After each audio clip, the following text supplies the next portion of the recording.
political science, ya, dan juga Islamic psychology, dan tentu ada Islamic economy, ya. Ini coba kita lihat, perkenalkan Islamic communication itu atau komunikasi Islam itu apa sih sesungguhnya, ya. Itu dikatakan bahwa fadzakir innama anta muzakir, beringatlah, tapi kamu itu hanya sebagai pemberi ingat. Lasta alaihim bimusaitirin, kamu tidak bisa mengontrol informasi yang kamu berikan kepada orang lain, ya, sumber. Dan ini kalau dikaitkan dengan ilmu komunikasi Islam, ya tentu sangat populer dengan istilah tabligh atau istilah dakwah.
Assalamualaikum warahmatullahi wabarakatuh. Alhamdulillahirrabbilalamin. Wa bihi nasta'inu ala umuri dunia waddin. Wassalatu wassalamu ala asyrafil anbiya'i wal mursalin wa ala alihi wa sahbihi ajma'in. Nama saya Profesor Andi Faisal Bakti.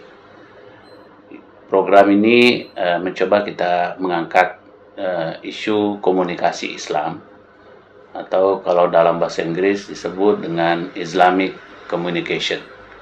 Karena kita sudah tahu, sudah ada Islamic education, tarbiyah, ada Islamic humanities, yaitu adab, ada Islamic law, yaitu syariah, Islamic philosophy and mysticism, Sufism, itu disebut dengan usuluddin. Lalu juga ada Islamic political science, ya, dan juga Islamic psychology, dan tentu ada Islamic economy, ya. Ini coba kita lihat, perkenalkan Islamic communication itu atau komunikasi Islam itu apa sih sesungguhnya, ya. Karena kita sudah tahu tentu tentang komunikasi itu sendiri dan Islam itu sendiri.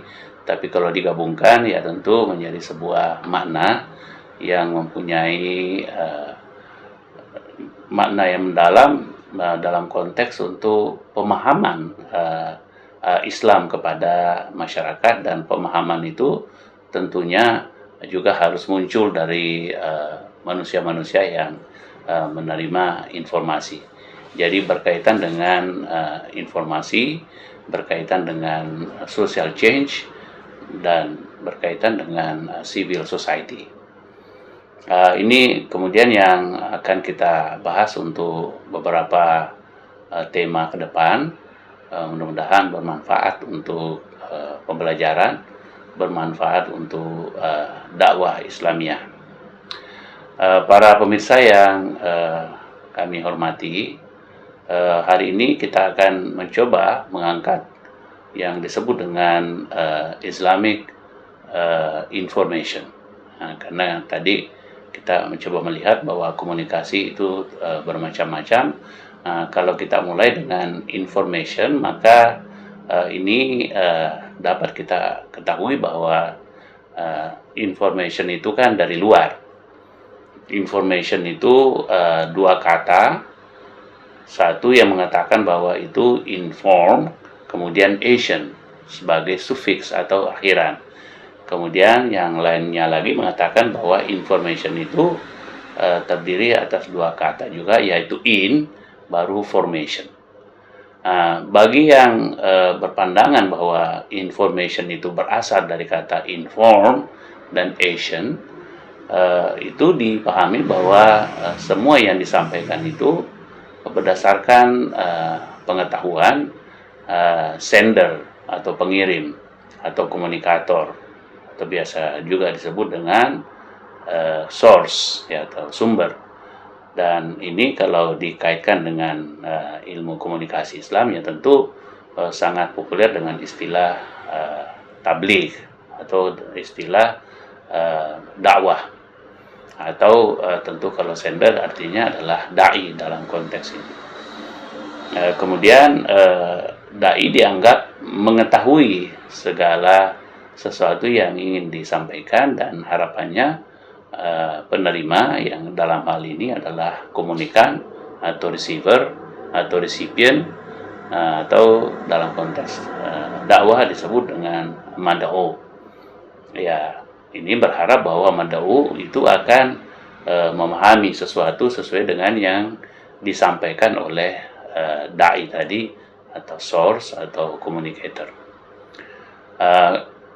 Ini yang sangat umum dipahami tentang makna information itu, ya, bahwa semuanya itu berasal dari orang yang mempunyai informasi, orang yang mengetahui sesuatu, disampaikan kepada orang yang sama sekali tidak mengetahui informasi, atau biasa disebut sebagai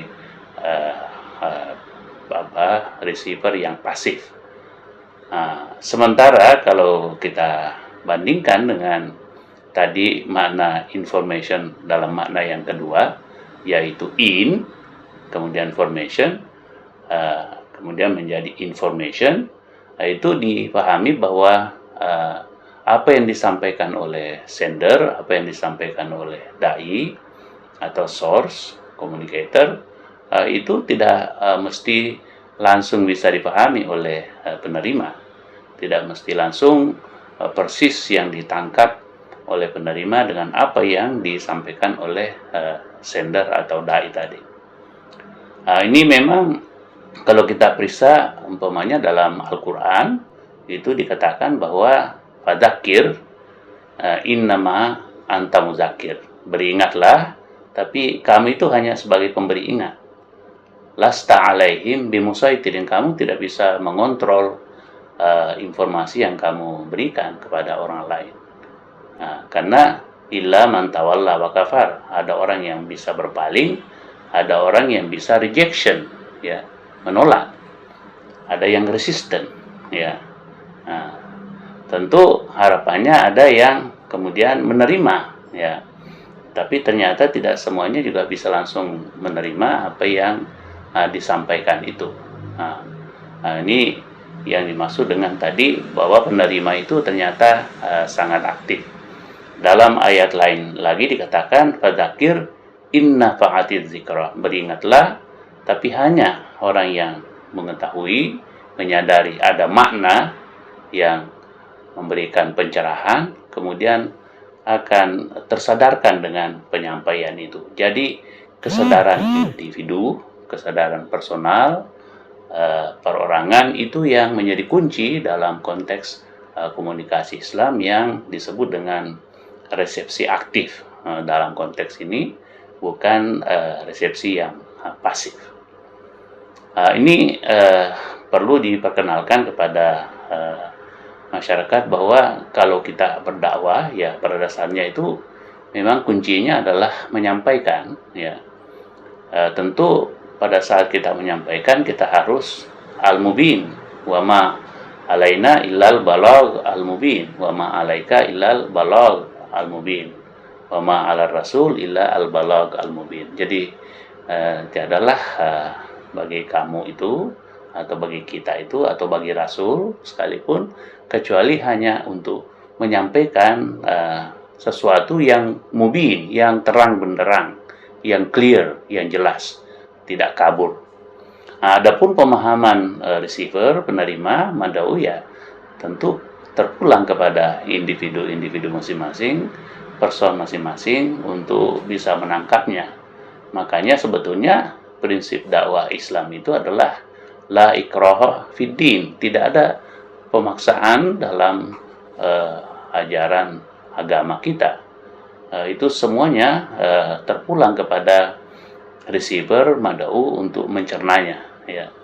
Karena tidak mungkin kita memaksakan pandangan itu.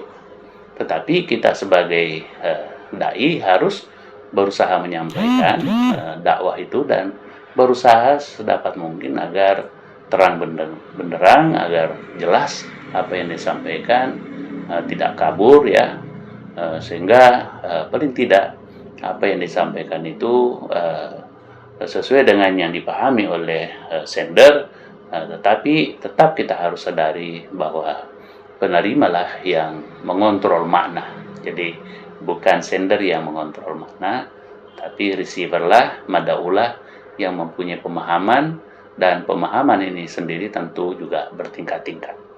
Dan inilah yang secara keseluruhan disebut dengan tabligh atau penyampaian yang mempunyai derivasi dan serapan yang bermacam-macam, ya, bisa dalam bentuk tanzir atau tausiyah atau takziyah atau tazkir atau irsyad dan seterusnya dan seterusnya.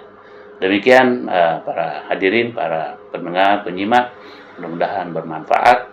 Demikian penyampaian kita dalam konteks komunikasi Islam pada kali ini. Wabillahi taufik wal hidayah. Wassalamualaikum warahmatullahi wabarakatuh.